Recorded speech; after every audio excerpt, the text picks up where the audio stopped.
Tout commence toujours de la même manière. Elle ne vous voit pas tel que vous êtes vraiment, mais à travers le prisme de ce que vous pourriez devenir. Vous le ressentez dans son regard, n'est-ce pas? Ce n'est pas seulement de l'espoir, peut-être une forme de désir, mais ce que vous prenez pour une reconnaissance sincère n'en est pas une. Ce regard n'est pas une validation, mais une évaluation. Vous êtes observé comme une toile vierge, prête à recevoir l'œuvre qu'elle projette d'y dessiner. Pourtant, cette œuvre n'est pas vous, elle ne l'a jamais été. Carl Jung nous avait prévenu, non pas avec les mots apaisants d'un motivateur, mais avec la rigueur et la lucidité d'un homme qui a consacré sa vie à explorer les profondeurs de la psyché humaine. Son œuvre s'est penchée sur l'inconscient, cette part cachée de l'esprit qui agit en silence sous la surface de notre conscience.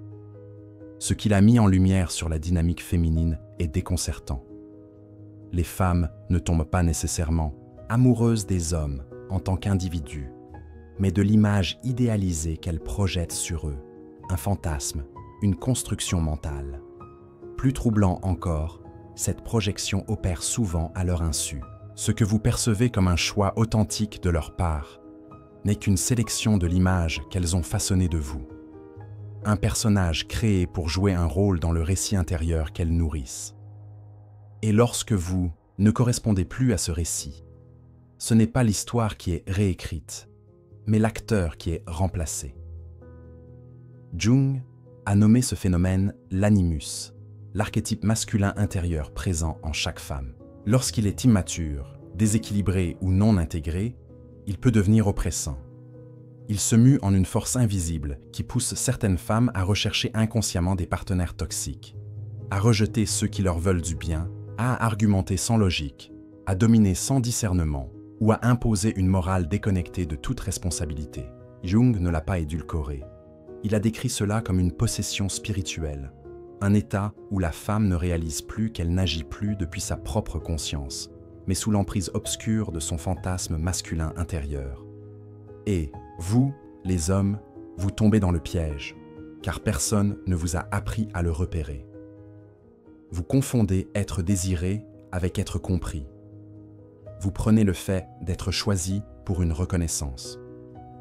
Vous croyez ses paroles lorsqu'elle dit que vous êtes différent, alors qu'en réalité, vous n'êtes que le dernier visage qu'elle a choisi pour incarner un rôle qu'elle rejoue depuis l'enfance. Quand le fantasme s'effondre, quand le masque tombe, vous restez confus, trahi, humilié, vous demandant ce que vous avez fait de mal.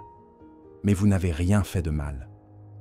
Vous avez simplement cessé d'être un acteur convaincant dans la pièce de quelqu'un d'autre.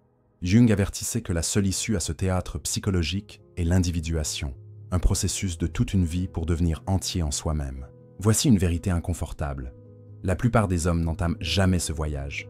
Vous avez été conditionnés à courir après l'approbation, à chercher la validation, à laisser les femmes définir votre valeur. Tant que vous agissez ainsi, vous continuerez à jouer le même rôle, remplacé dès que le public se lasse. L'individuation n'est pas séduisante, elle est brutale. Elle exige que vous confrontiez les parts de vous que vous avez enfouies, la faiblesse, l'insécurité, les blessures. Elle vous demande d'arrêter de blâmer les femmes pour ne pas vous voir et de commencer à vous voir vous-même. Car Jung le savait, et la plupart des hommes ne le comprendront jamais. Vous ne devenez pas un homme en étant choisi. Vous devenez un homme en vous choisissant vous-même. Vous ne gagnez pas votre valeur à travers son affection. Vous la gagnez en tenant debout, seul, pleinement éveillé, pleinement responsable, pleinement vivant. Un homme qui a sondé son propre inconscient ne peut être séduit par une projection. Il n'est plus une marionnette dans le fantasme d'autrui. Il est l'auteur de sa propre réalité. Jung observait que la plus grande tragédie des hommes modernes n'est pas d'être rejetés, mais d'être prêts à se conformer à n'importe quelle forme qu'ils jugent acceptable. Vous appelez cela un compromis, une relation, de l'amour. Jung, lui, appelait cela une auto-trahison. Il mettait en garde: les hommes qui négligent leur propre développement psychique deviennent esclaves des projections féminines, se pliant comme de l'argile aux formes exigées par des femmes qui ne comprennent même pas leur propre désir véritable. Vous cessez d'être des hommes pour devenir des masques souriants, dociles, jouant un rôle jusqu'à oublier qui vous étiez avant de le porter. Et les femmes, elles le ressentent. Elles le perçoivent plus que vous ne l'imaginez. Ce que vous pensez la faire aimer, l'obéissance, la prévisibilité, la disponibilité, devient précisément ce qui tue son attirance. Pourquoi? Parce que, selon Jung, l'instinct féminin n'est pas attiré par le confort.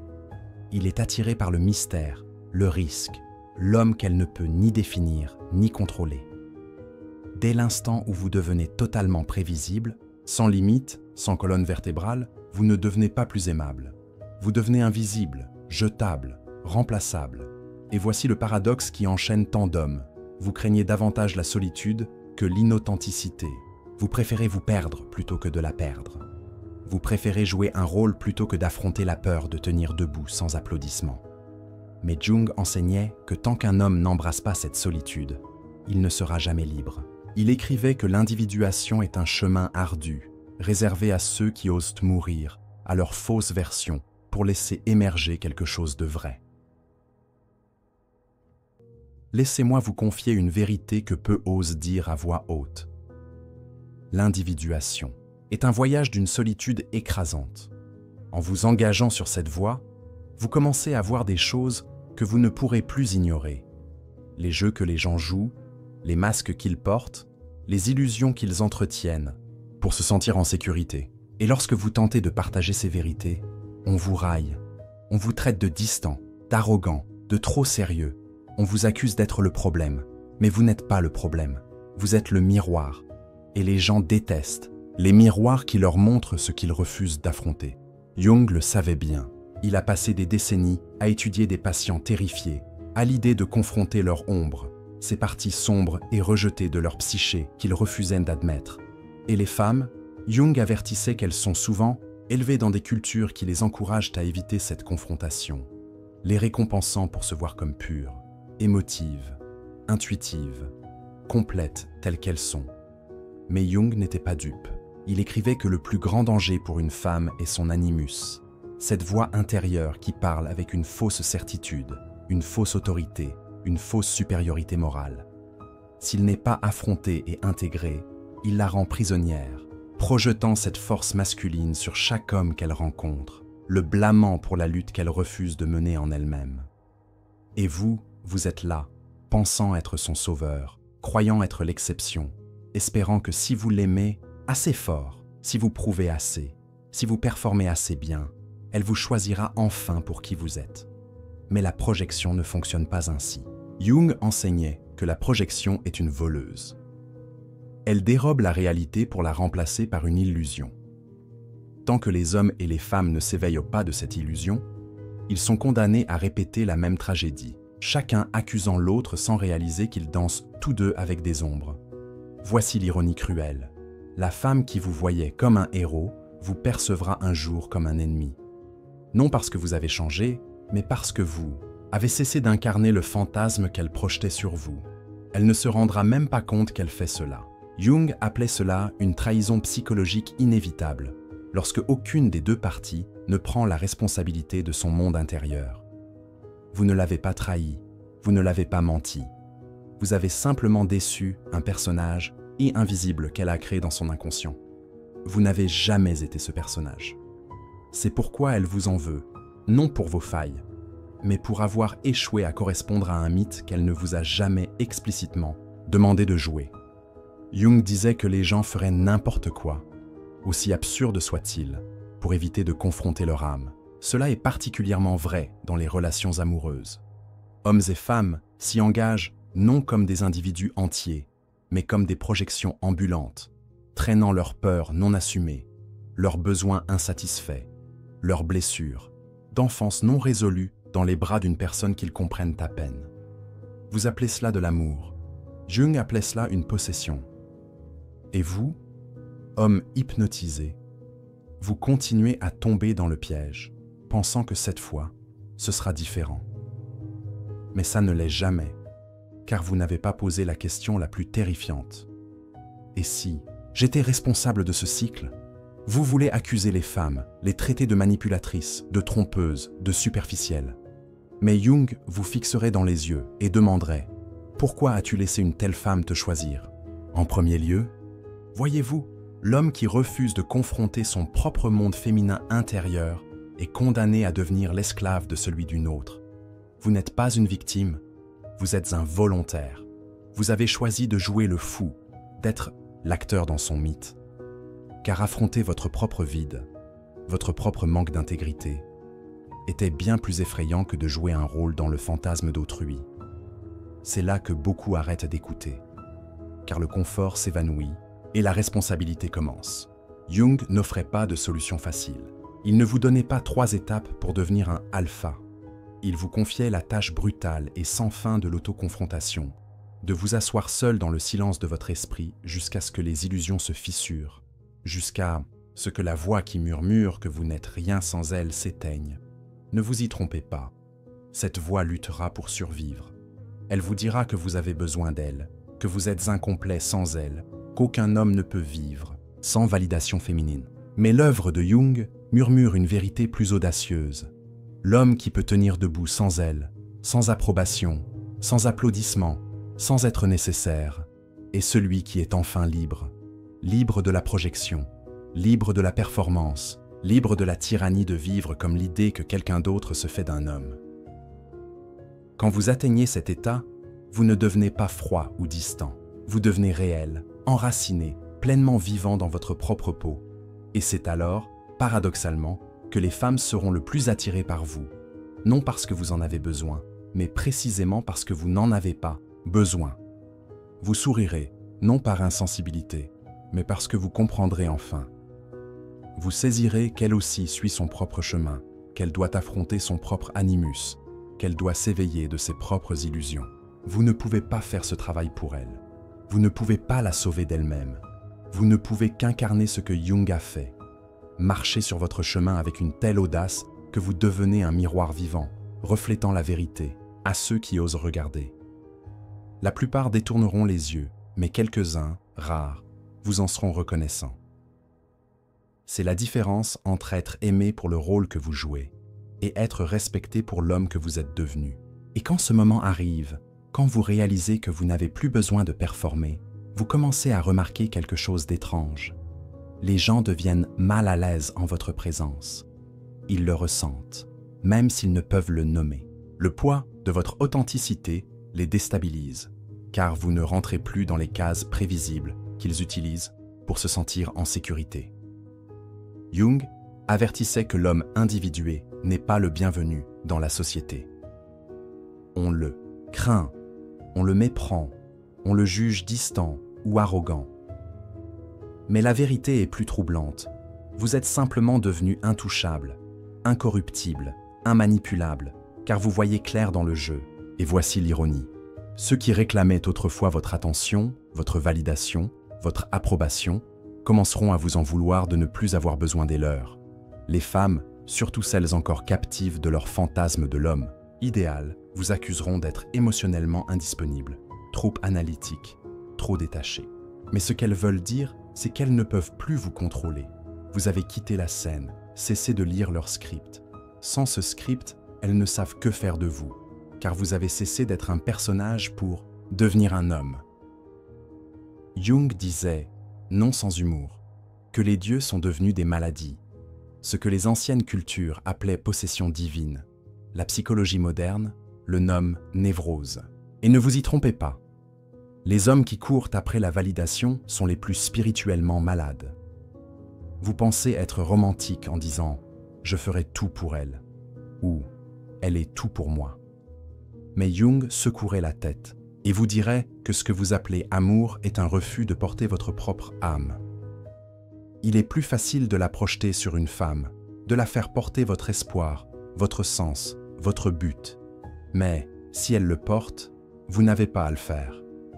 Voici la vérité brutale. Quand elle réalisera qu'elle n'a jamais été conçue pour porter votre âme, elle la laissera tomber.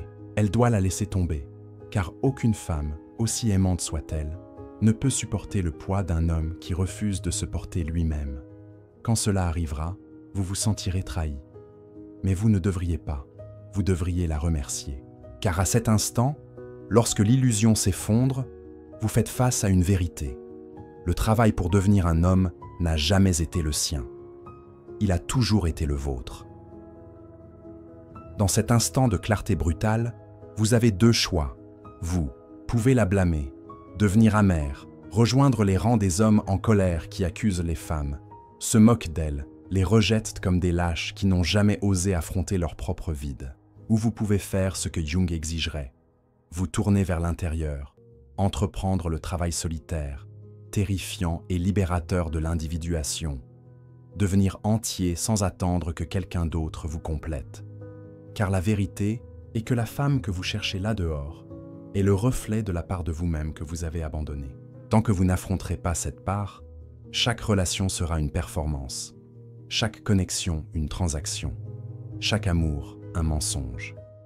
Mais lorsque vous l'affronterez, lorsque vous intégrerez votre propre féminin intérieur, vous deviendrez un homme qui n'a plus besoin de courir après les femmes. Vous ne les manipulez plus, vous ne performez plus pour elles. Vous restez ancré, pleinement enraciné dans qui vous êtes. Et depuis cet espace, un miracle se produit. Vous n'attirez plus les femmes qui veulent un personnage. Vous attirez celles qui cherchent la vérité. Vous le saurez quand cela arrivera, car elle ne vous demandera pas de jouer un rôle. Elle n'essaiera pas de réécrire votre script. Elle ne tombera pas amoureuse d'un fantasme de vous. Elle se tiendra devant vous, brute, réelle, non comme une déesse en quête d'adoration, mais comme un être humain prêt à marcher à vos côtés, sans masque, sans projection, sans jeu. Quand vous rencontrerez cette femme, la vraie, pas le fantasme, vous le sentirez immédiatement. Elle ne vous submergera pas de promesses grandioses, ne vous traitera pas comme la pièce manquante de son puzzle, ne vous séduira pas avec des paroles d'accomplissement, car elle ne cherche pas à être complétée. Elle ne veut pas être sauvée. Elle a fait son travail, affronté son ombre, rencontré son propre animus, brûlé ses illusions. C'est pourquoi elle n'aura pas besoin que vous performiez, que vous portiez son âme. Elle se tiendra là, entière, vous regardant dans les yeux, non comme un homme à modeler, mais comme un homme qu'elle est prête à rencontrer. Dans cette rencontre, il n'y a ni désespoir, ni attachement, ni performance. Il n'y a que la vérité. Et cette vérité, enseignait Jung, est l'amour le plus rare et le plus dangereux, celui qui n'exige rien mais offre tout, car il ne naît pas du besoin mais de la liberté. Liberté de choisir, de partir, de rester ensemble, sans illusion, sans masque, sans peur. Mais soyons clairs, la plupart d'entre vous ne connaîtront jamais cela, car vous abandonnerez avant d'y parvenir. Vous vous contenterez de la performance, du fantasme, du frisson éphémère d'être vu comme quelqu'un que vous n'êtes pas, car affronter qui vous êtes vraiment semble trop insupportable. Mais si vous avez le courage brut et déchirant de continuer à marcher, à tenir debout seul, à dépouiller chaque couche fausse que vous avez construite pour gagner l'approbation, vous vous retrouverez au bord de quelque chose de terrifiant et magnifique. Vous vous trouverez vous-même. Alors, les femmes ne seront plus la source de votre identité. Elles ne seront plus le miroir pour vous sentir homme. Elles deviendront autre chose. Des partenaires, non des trophées. Des miroirs, non des mères. Des alliés, non des sauveuses. Vous les aimerez non parce que vous en avez besoin, mais parce que vous choisissez de le faire, depuis un lieu de force, d'intégrité, de pleine conscience de qui vous êtes. Carl Jung ne vous a pas laissé une recette. Il vous a laissé un avertissement. Tout homme qui refuse de se confronter deviendra l'esclave des projections d'autrui, surtout celles des femmes. Mais il vous a aussi offert un défi. Marchez sur le chemin de l'individuation, cessez de blâmer les femmes pour les rôles que vous choisissez de jouer, arrêtez de chercher l'intégrité dans leur regard, cessez d'attendre d'être choisi. Car l'homme qui se choisit lui-même, pleinement, sans compromis, sans relâche, est celui qui ne peut être contrôlé par un fantasme. Il ne peut être séduit par une performance. Il ne peut être réduit à un personnage dans le scénario d'un autre. Il devient l'auteur de sa propre vie. Prenez un instant pour écouter l'écho de votre âme. Quelle part de vous ce voyage intérieur a-t-il révélé? Quel rôle êtes-vous prêt à abandonner pour devenir l'auteur de votre propre vérité? Partagez vos réflexions dans les commentaires, car chaque mot échangé est une lumière sur le chemin de l'éveil. Si ces idées résonnent en vous, rejoignez la communauté Écho de l'âme pour explorer ensemble les profondeurs de l'individuation et la liberté d'être, soi. À bientôt pour une nouvelle étape vers votre vérité intérieure.